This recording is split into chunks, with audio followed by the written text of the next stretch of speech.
With this Senate race in Maine potentially decisive in determining which party controls the chamber next year, incumbent Republican Senator Susan Collins may face a much stronger challenger than Graham Plattner, the scandal-plagued Democrat nominee who withdrew from the race 2 weeks ago. Newsmax chief Washington correspondent James Rosen joins me now on set with the details. So who is their nominee going to be, James? Well, we will know for sure tomorrow, but right now we have a pretty good idea, Kelly. Good afternoon. Democratic delegates will gather in Bangor, Maine tomorrow for the so-called special nominating convention where they will choose Graham Plattner's successor in their bid to unseat Senator Collins in her quest for a 6th term. Just 8 days ago, the Democratic field remained crowded when Secretary of State Shenna Bellows had left, former State Senate President Troy Jackson, a failed gubernatorial candidate, Dr. Nirav Shah, an epidemiologist and also a failed gubernatorial candidate, and then at far right, Jordan Wood, a former chief of staff to Congresswoman Katie Porter, all met to debate each other in Portland. Since then, Bellows, Shah, and Wood have all dropped out. A one-time logger, Troy Jackson, seen here with Plattner and Bernie Sanders when the Democratic Socialist senator from Vermont campaigned with the two of them in the Pine Tree State last May, has steadily consolidated support among the delegates. And if Troy Jackson claims the nomination tomorrow, as expected, voters and Collins can expect to hear appeals to voters like this. Now there's a powerful movement of working class people in the state of Maine. And we're sick and tired of getting screwed and struggling to get by while greedy corporations get more and more. We can pass Medicare for all. We can take on corporate power and the politicians in their pocket. I've been fighting this fight for 30 years, and I'm sure as hell not backing down now. Those in attendance tomorrow will include state delegates, alternates, and state committee officials, Kelly, from each of Maine's 16 counties. So it's going to be this Troy Jackson guy, Most likely. So it's my understanding that Troy Jackson endorsed Graham Plattner in his senatorial bid, and Graham Plattner endorsed Jackson when he was running for governor. You saw them all holding hands with Bernie Sanders. So, I mean, is Jackson a DSA member? Does he differ with Plattner on any of his platforms or policies? Not substantially, and you heard from the rhetoric there that this is going to be a very similar campaign with strong emphasis on oligarchy. In fact, when Senator Sanders campaigned with them, they stood at a podium that said, "Fight oligarchy," and perhaps not anywhere near to the same extent as Mr. Plattner. Jackson faces some scrutiny over some past conduct. CNN was reporting that he threw a water bottle after getting into some sort of argument with a female fellow Democratic member of the state Senate. Supposedly, the lady was very unnerved by what took place. Mr. Jackson has produced at least one witness to say that he did not throw the bottle at anyone in particular, Kelly. He just got angry and wanted to throw something. Yeah. Sounds like an even-tempered dude. Sounds like a day at the office. All right, James Rosen, thank you so much for that report. Here to further discuss is GOP strategist and co-founder of Cornerstone Group International, Chet Love, along with Democratic strategist Nick Smith. Nick, I'm going to go to you first. Do you think Troy Jackson has what it takes to bring Maine home for the Democrats? Well, I want to start with this actually before Troy. And some of my Democratic friends won't be happy with me saying this, but we got to say it. The party screwed up when it came to Graham Plattner. The red flags were there from the beginning. And what I saw in this race was Democrats kind of taking like an ageist tack against the governor, who was a viable candidate, except for her age, and then prefacing a candidate with a Nazi tattoo.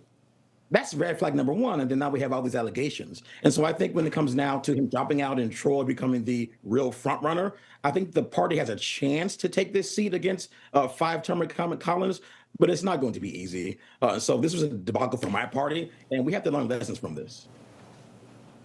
Chet, I mean, do you think that this puts Susan Collins in a stronger or weaker position? She knew what she was getting into with Graham Plattner. Her campaign was getting ready with the oppo and the research on him to run against him, but now she's got to kind of start from scratch with this Troy Jackson. Yeah, that's very true. And what we're seeing is that Susan Collins is in a fantastic position because Democrats have learned nothing from the lessons of their last presidential race, where they tried to swap out candidates right at the very end of an election. I mean, we saw the challenges that they had with Kamala Harris, and we saw the challenges that they had with their VP pick and the lack of vetting that went into that and all of the scandals that came out in last minute. The reality is that Jackson has a lot of influence in northern Maine. He's a political insider. And so, yes, the idea of him being able to play the political game to get the nominations within the party definitely makes sense. But the reality is he didn't run in the primary. And the reason he didn't run in the primary is because voters were not going to support him. And that's what we really need to be looking at here is you have a candidate that doesn't have great name ID and that certainly does not have the ability I think, to be able to compete in this general election. Susan Collins is favored. I mean, people love Susan Collins. So I think what we're seeing here is that it's going to be a very, very difficult challenge for Democrats to even try to compete in November. Nick, I want to talk to you about the DSA and the DSA platform and how the DSA is using the Democratic Party really to establish themselves. Rahm Emanuel, who has 2028 presidential aspirations, wrote in the Wall Street Journal today, the piece was titled, "The Bernie Bros Could Spoil Democrats' Midterms." He says that the DSA platform is unpalatable to everyday Americans. They are too progressive.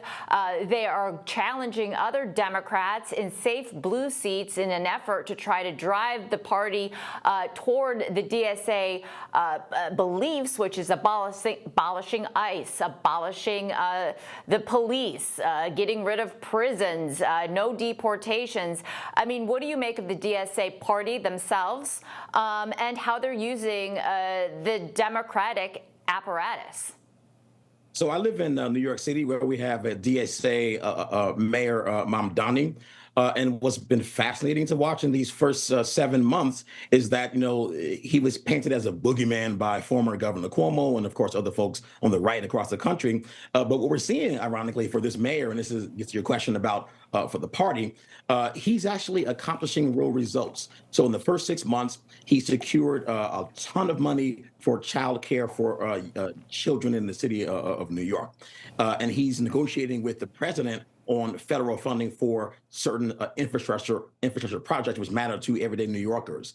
So contrast to the big boogeyman of DSA, I think the reason why DSA is rising both here in New York and across the country is because the Democratic Party writ large has had a recent issue in either showing results or communicating those things clearly to voters. And let's be clear, the reason why they're also being lifted is because they have a president in office who promised to lower prices on day one.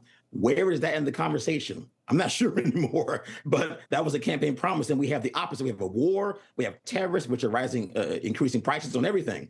And we have no drop in home prices, no affordability increase, et cetera. So DSA is standing in the breach while the right Democratic Party figures out how to pick up the pieces from the VP Harris loss. So my party has some soul searching to do, and that's why you have DSA candidates winning elections across the country. Chet, I want to talk about Republicans for a little bit. There was a bit of a war of words between the White House and Thune yesterday when it comes to the Save America Act.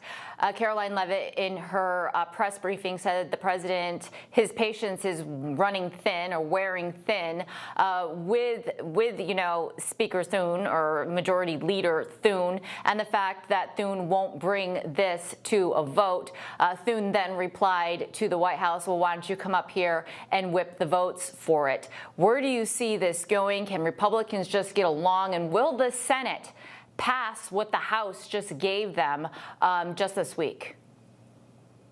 So I think across the board, what we know is most Americans certainly appreciate and support the idea of using a voter ID to vote. And so that core piece of the legislation, I think we've seen polling after polling continue to support that. The challenge for Republicans at this stage is that for whatever reason, President Trump has decided to make this one of his number one issues. And he's really, I think, for the most part, lost the plot here, quite frankly. And if I was sitting in the White House advising the president, as I advise a lot of my clients, I would tell him to be focusing on the issues that Americans really care about, which is primarily, again, bringing down the cost of electricity. As we've seen in we just talked about Maine seeing their electricity actually double. They're looking at ways to be able to do that. The president has a great agenda in terms of how he can do that in Maine, and Susan Collins has been working with him in terms of doing that in Maine. Those are the kind of things that we should be talking about. I think the issue around voting is a non-issue across the board.